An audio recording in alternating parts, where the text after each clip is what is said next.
I can't believe this is a real sentence, but Vince is out of WWE. I didn't think there would ever be a day where we would say that, but that is the present circumstance. Earlier this month, Netflix put out a big documentary called Mr. McMahon. I got to ask, did you get a chance to see it? What'd you think? Yes, I did. Besides, and even after all this, all this stuff that came out in the end, there's like, okay, what did you show us? There's nothing new there, and I think that it was a hit piece. They came out to try and destroy him, and if you're going to do that, like everybody knows, if you know Vince McMahon, there was the good, there was the bad, and he could be, but the man did a lot of good, and he did a lot for a lot of people over the years, and they didn't tell the stories about that, and the guys that he kept there. How many of those guys that were backstage, who knows what the hell those guys would have been doing if it wasn't for Vince? And he kept them on the payroll for years. And, of course, they brought their expertise to the business. But really, how many of those guys were on the payroll for decades that nobody ever knew about? Yeah.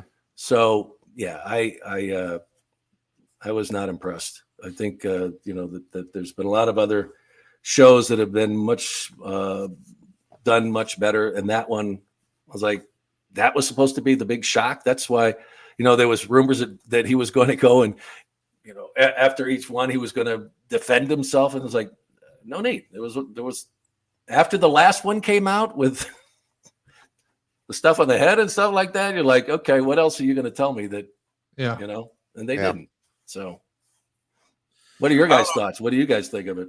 Tony's not watched it. Tony says he has no plans to watch it. Yeah. I'm not going to watch anything done by Bill Simmons. Yeah, not at all. Yeah. I love what those guys do with the documentary, the documentaries that they do with the WWE. That is a core, and I hope that they've learned their lesson that you got the talent right in house. The stuff of going into Hollywood and having these assholes produce this stuff, and then them having to fix it. It's just crazy. I mean, I know, Chris Chambers. You remember Chris Chambers, Tony? Yeah. And Conrad, I don't know.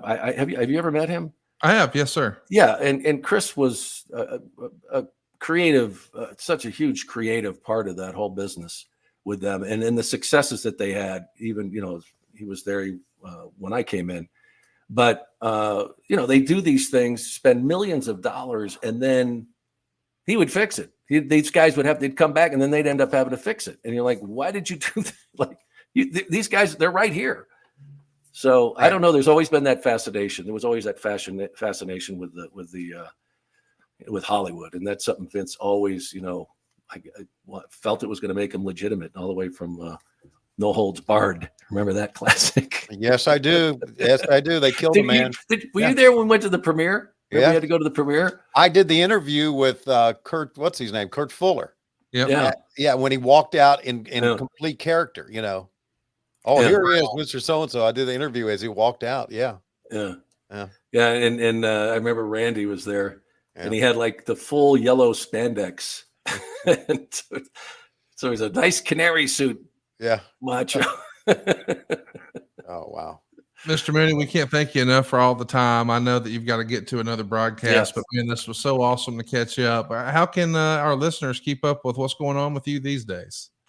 Well, I'm hoping I'm really thinking of trying to bring Primetime back and do some podcasting when I get free of this. So, keep an eye out. I'm going to England in February for a show over there. And then, of course, like the action figures are coming out. So it's kind of cool. But I'll keep you posted, Conrad. And, I hope to be doing more of that. If folks want to get in touch with me, you can email me at primetimemooney at gmail.com. It's pretty easy. primetimemooney@gmail.com. And Tony, without further ado, man, I'm fired up. I'm ready for this Halloween edition of Primetime Wrestling. Follow along with us, boys and girls. It's on Peacock. It's season 5, episode 44. It went down on October 30th, 1989. So as you're listening to this, it was 35 years ago today. Go to Peacock, season 5, episode 44. And Tony, I know sometimes we have a countdown, but today we've got another surprise for you. And we'll do a countdown immediately after. Here we go. Okay. The Lord above gave man an arm of iron, so he can do his job and never shirk. The Lord gave man an arm of iron, but with a little bit of luck, someone else do the blinking work. With a little bit of luck, with a little bit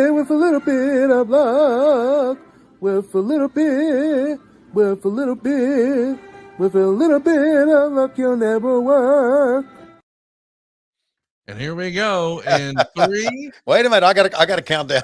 I don't want to top that, but that's from My Fair Lady, by the way. How great was that? Yes. Shout out to our man. Yeah. Come on, Mark. We appreciate you coming through. It was great to see you last week. Appreciate you sending that in. And thanks for Coach Rosie for lining it up. Yeah, he's the man, buddy. Thank you, Coach. Okay, this comes from Adam Dye. It's been we've had it for a couple of weeks. I neglected to play it. It's something different that we've never heard.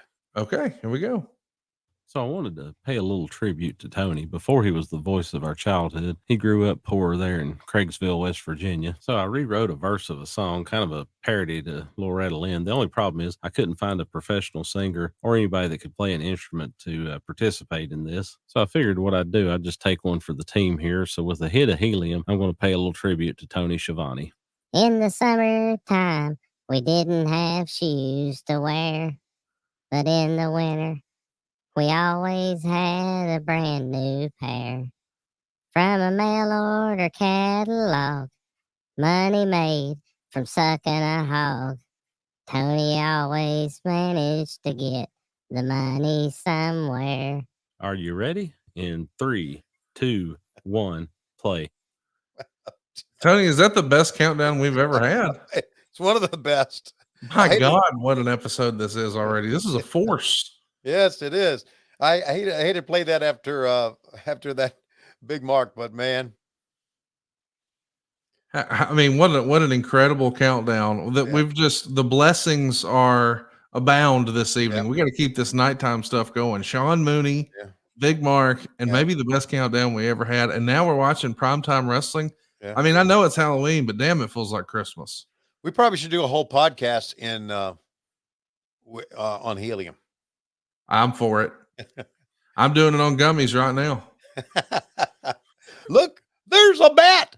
There's a bat on the WWF logo. And look at this. How great is that? Gorilla Monsoon dressed up as Brother Love and Bobby the Brain Heenan dressed up as the Genius. He's got NWO Hollywood Hogan beard on. How about that?